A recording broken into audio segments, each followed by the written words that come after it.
Bonsoir à tous, il est 19h à Tahiti, 19h30 aux Marquises et 20h au Gambier. Voici les titres de ce journal. Fini les gobelets en carton ou cuillères en bois pour consommer sur place. La vaisselle réutilisable est désormais obligatoire pour tous les repas pris dans les restaurants. Le pays veut continuer ainsi de réduire les déchets. Illustration dans un fast-food qui va devoir se réinventer. Cela risque de coincer pour les deux roues pour ce début 2026. Ce sera désormais compliqué de passer son permis moto ou son BSR. Depuis le 1er janvier, la piste d'examen est réquisitionnée pour un autre usage. Les moto-écoles, comme leurs élèves, vont devoir s'armer de patience. C'était le traditionnel Terif Ati de Morea, une façon pour les passionnés de deux roues de marquer le passage à la nouvelle année en faisant le tour de l'île. Pour les petites ou grosses cylindrées, les autorités tiennent à marteler des messages de prévention. Notre rubrique du vendredi consacrée aux archipels vous emmène au Gambier ce soir. Bianca Urari sera en ligne avec nous pour parler perliculture, santé et tourisme. Voilà pour les titres. Merci d'être avec nous. On commence donc avec cette nouvelle étape de réduction des déchets plastiques. Depuis hier, la vaisselle jetable est interdite dans les restaurants, bars et roulottes pour la restauration sur place. Professionnels et clients vont désormais devoir changer leurs habitudes de consommation. Explication Théophane Teritua, Teivaribé. Fini les emballages jetables. Place aux verres et aux assiettes en plastique réutilisables. Dans cette restauration rapide de Papeete, les clients qui souhaitent manger sur place doivent obligatoirement utiliser cette vaisselle réemployable. C'est mieux comme ça fait moins de déchets en fait que de jeter comme ça dans la nature, c'est pas faisable. Ça facilite, ça simplifie et c'est bon aussi pour nous les clients. Pour moi j'ai trouvé j'ai vu ça hier et formidable. Sur place, des employés circulent régulièrement dans les rangs pour récupérer la vaisselle directement sur les tables. Un système conçu pour limiter les déplacements des clients. Pour le moment, tout se passe parfaitement. Les clients sont très coopérants sur ce niveau-là. Donc ça permet d'oublier un peu l'appréhension de cette nouveauté parce que c'est quand même assez imposant quand même. C'est une organisation nouvelle mais franchement, ça se passe super pour le moment. Pour la direction, cette transition présente des avantages environnementaux, mais aussi des nouvelles contraintes. Si la quantité de déchets diminue, les coûts et la charge de travail, eux, augmentent. Ça nécessite d'utiliser des lave-vaisselle de type industriel qui consomment énormément d'électricité. Et ce sont des lave-vaisselle qui utilisent également énormément d'eau. Donc dans une île où on sait que l'eau est une denrée relativement précieuse et avec laquelle il faut être très précautionneux. Et c'est aussi, sont aussi des lave-vaisselle qui nécessitent l'utilisation de détergents. À Punaouia, ces food trucks ont eux aussi anticipé ces changements. Les clients qui consomment sur place utilisent désormais de la vaisselle classique, tandis que les plats emportés sont servis dans des emballages en carton. On favorise les plats sur place avant. Du coup, après, si certaines personnes souhaitent emporter, oui, pourquoi pas. Mais par contre, ne pourront pas manger sur place. On va leur voir pour leur dire qu'avec la nouvelle loi qui a été mise, que c'est interdit de manger sur place en ayant des plats emportés, ils ne sont pas forcément d'accord. Un combat de longue date pour Moya Pereire, président de l'association Nana Sac Plastique, engagé depuis des années contre le plastique à usage unique. Ça va produire surtout moins de déchets et c'est exactement l'objectif, on se fixe depuis plusieurs années. En tant qu'association, on fait notre part sur le terrain en travaillant avec à la fois les consommateurs mais aussi les restaurateurs, les producteurs de déchets. Et donc c'est vraiment, on est très très heureux de démarrer l'année comme ça. Avec cette nouvelle réglementation, l'objectif est clair, réduire significativement les déchets plastiques. À terme, les autorités espèrent un impact durable sur l'environnement, mais aussi une évolution des comportements des consommateurs face au plastique à usage unique. Et depuis le 1er janvier également, c'est plus compliqué de passer son permis moto ou son BSR à Tahiti. En cause, un souci d'emplacement. La piste d'entraînement et d'examen n'est plus accessible, réquisitionnée en préparation des Jeux du Pacifique. D'autres solutions sont envisagées, mais en attendant, les candidats vont devoir s'armer de patience. Mélénie Gamblin, Mirko Vanfo.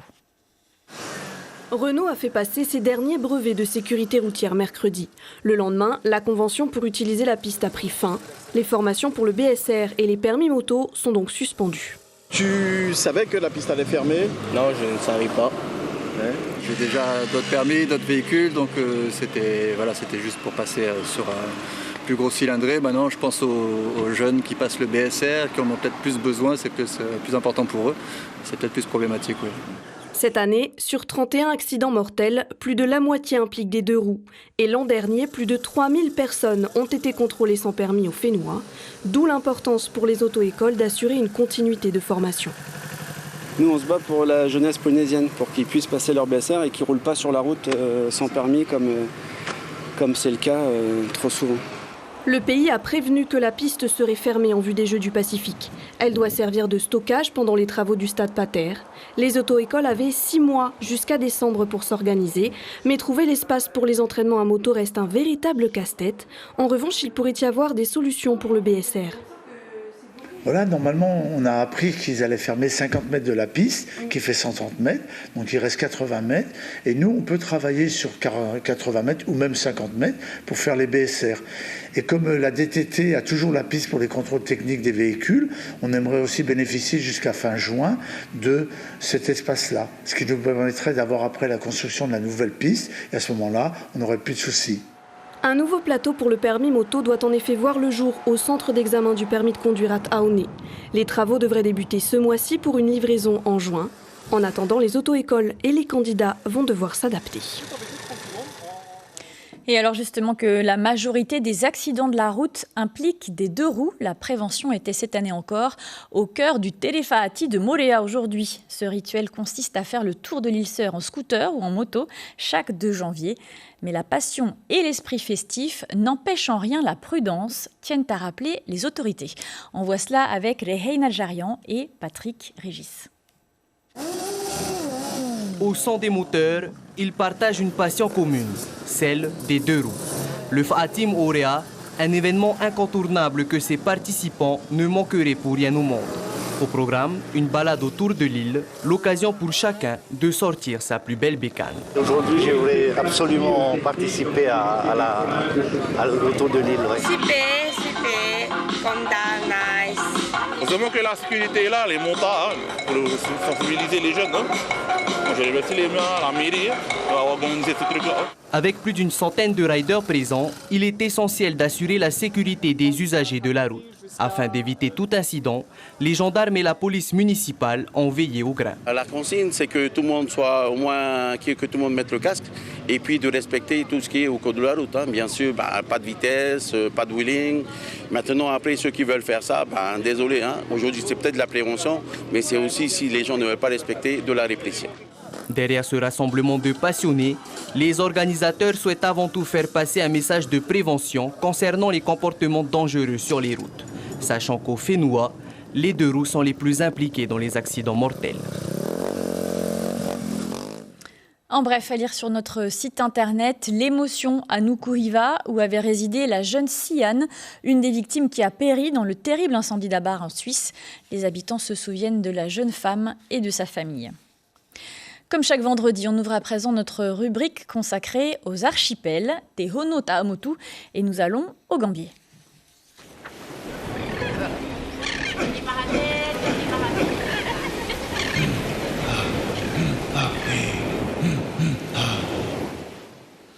Nous sommes en ligne avec Bianca Urari, propriétaire d'une pension de famille et d'une ferme perlière à Mangareva au Gambier. Bonsoir. Bonsoir, Enakotoa Anouni. Alors votre principale préoccupation au Gambier, archipel perlicole, c'est la chute de la reproduction des nacres. Elles ne se reproduisent plus ou trop peu depuis 5 ans. Quelles sont les conséquences pour vous aujourd'hui concrètement ? Les conséquences, c'est que là, on est en forte baisse due justement au manque de naissains naturels, car le collectage ne marche plus comme avant. Peut-être dû au changement climatique ou la pollution due aux pratiques des producteurs ou aux microplastiques. C'est pour ça qu'on a besoin de techniciens de l'ADRM pour faire le suivi sanitaire de chaque lagon. Et du coup, les écloseries sont là pour pouvoir répondre aux besoins de matières premières, mais ne pourront pas répondre à la totalité de la demande des perliculteurs. Et vous ne savez pas encore quelle est la cause exacte ? À la sauvegarde des variétés génétiques. Vous ne connaissez pas la cause exacte, pourquoi elles ne se reproduisent quasiment plus. Mais pour vous, quel impact ça a sur la production de perles? Est-ce que c'est une chute importante? Ah oui, énorme, parce que là, on est carrément à moins 80% de production des perles. Et du coup, au niveau, c'est pour ça que l'écloserie, pour nous, serait la bienvenue, étant donné que, bon, il ne pourra pas répondre pour tout le monde, l'écloserie. Quelques perliculteurs pourront en bénéficier, mais c'est déjà bien pour qu'on puisse redémarrer justement la perliculture. Parce qu'il ne faut pas oublier que sans perles, il n'y aura pas d'employés, et donc il nous faut un minimum de travail, quoi, parce que sinon c'est tout le monde qui risque d'aller au chômage. Oui, l'écloserie doit ouvrir en septembre prochain. Les Gambiers souffrent aussi de la pollution du lagon. Il y a déjà eu plusieurs opérations de ramassage des déchets perlicoles. Et malgré tout cela, le prix de la perle reste trop bas, entre 1 000 et 1 400 francs. Que faudrait-il, selon vous, pour remonter le cours de la perle ? Déjà, comment remonter la perle avec la situation économique du monde actuellement et est impactée par les guerres qui se produisent un peu partout dans le monde et les taxes imposées. Du coup, le monde entier est en récession en attendant la stabilité et de Nouvelle-Zélande dans la reprise des échanges commerciaux entre les différents pays. On est en train de revivre la crise de 2008, donc il n'y aura pas de stabilité économique entre les différents pays. Ça va être très très difficile et pourtant la production n'a pas monté et la qualité de la perle est stable. La demande des pays asiatiques, la Chine et le Japon, est en forte baisse. C'est le phénomène de la crise en attendant des jours meilleurs. Alors, un mot également du centre médical de Mangareva. Un médecin a enfin pris ses fonctions courant décembre, mais c'est toujours très tendu, comme dans beaucoup d'autres îles. Concrètement, au quotidien, quelles conséquences cela a pour la population, mais aussi pour les touristes qui viennent séjourner au Gambier? Étant donné qu'au niveau des contrats, donc c'est des contrats annuels et ils sont tout le temps là pour le travail à 24 heures sur 24. Il y a, au niveau des astreintes, c'est très difficile pour eux et décourageant pour les médecins pour pouvoir venir s'installer chez nous. Heureusement qu'il y a des gens, des voiliers qui viennent de passage et qui font la demande, mais ils ne restent pas longtemps, hein, c'est juste pour un an.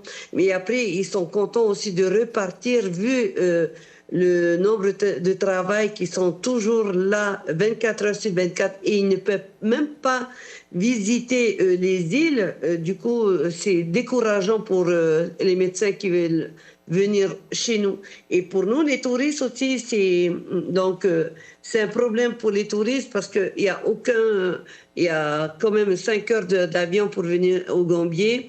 Et les touristes, c'est pas rassurant non plus pour les touristes et aussi bien pour nous, la population. Merci Bianca Oulali d'avoir été en direct avec nous ce soir depuis Mangareva, où vous gérez une pension de famille et une ferme perlière. Merci. Et c'est ainsi que se referme notre rubrique du vendredi consacrée aux archipels Tehono Ta'amutu.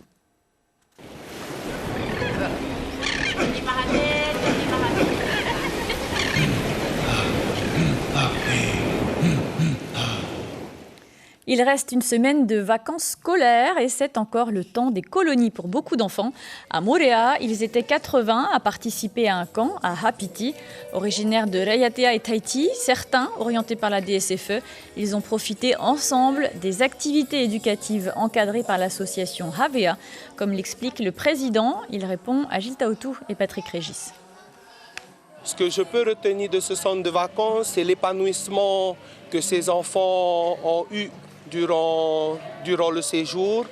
C'est le sourire et surtout l'émerveillement qu'ils ont pu avoir durant les fêtes de fin d'année, les fêtes de Noël et les fêtes de fin d'année.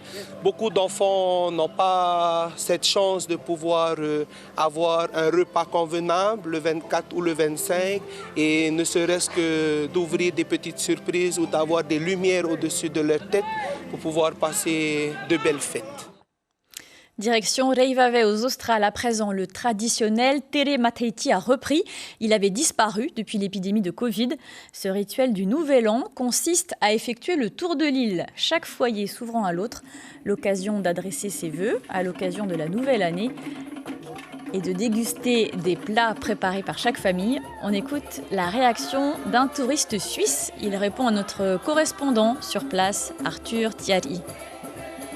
C'est une super tradition. Pour moi qui ne viens pas d'ici, je suis assez surpris de la chaleur humaine et de la façon qu'ils m'acceptent avec eux, malgré que j'ai rien à voir avec personne ne me connaît ici.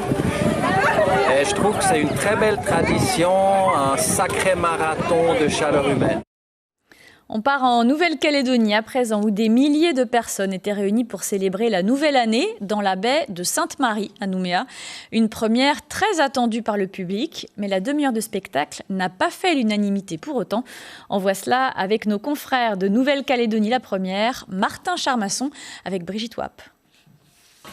L'attente était forte autour d'un événement jamais vu à Nouméa. Challenge de taille, succédé au traditionnel feu d'artifice du Nouvel An. Premier pari réussi, la très forte affluence, exaucant un vœu exprimé par la maire de Nouméa, Sonia Lagarde, rechercher la cohésion pour amener la paix sociale. Le show peut commencer.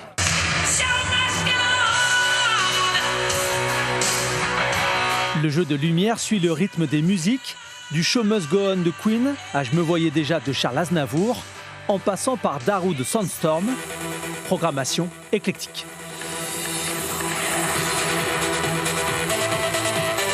C'était pas mal, pour une première c'était pas mal.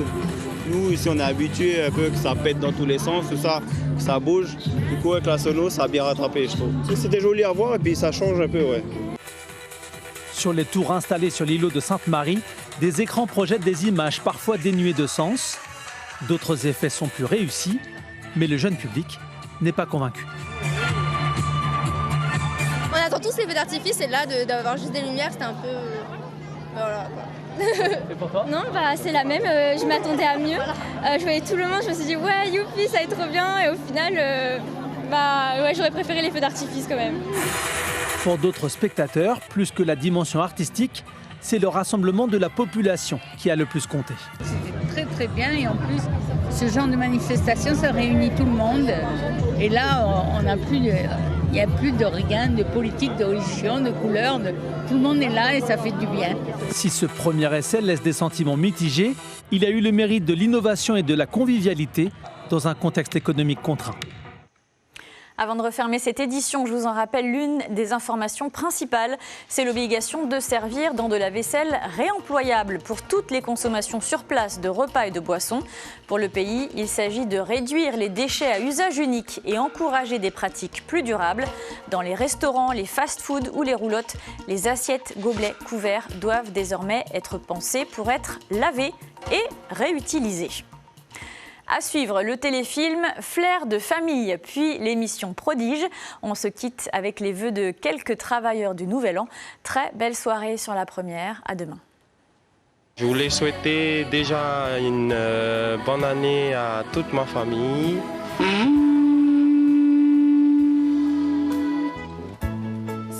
Yarana, bonne fête de fin d'année à tout le monde. J'espère que vous avez passé une bonne année 2025. On vous souhaite le meilleur pour 2026. À toutes les familles en Polynésie française, Tahiti, toutes les îles. À nos familles, à nous aussi également. Que des meilleurs vœux pour 2026, que tout se passe bien, beaucoup de réussite, d'argent, de bonheur, d'amour. Malulu, merci beaucoup à tout le monde. Et bonne année 2026. Que du bonheur. Meilleur en santé déjà. Et beaucoup d'argent, surtout. Bonne année 2026. Happy New Year. Retrouvez toute l'info sur WhatsApp en scannant notre QR code.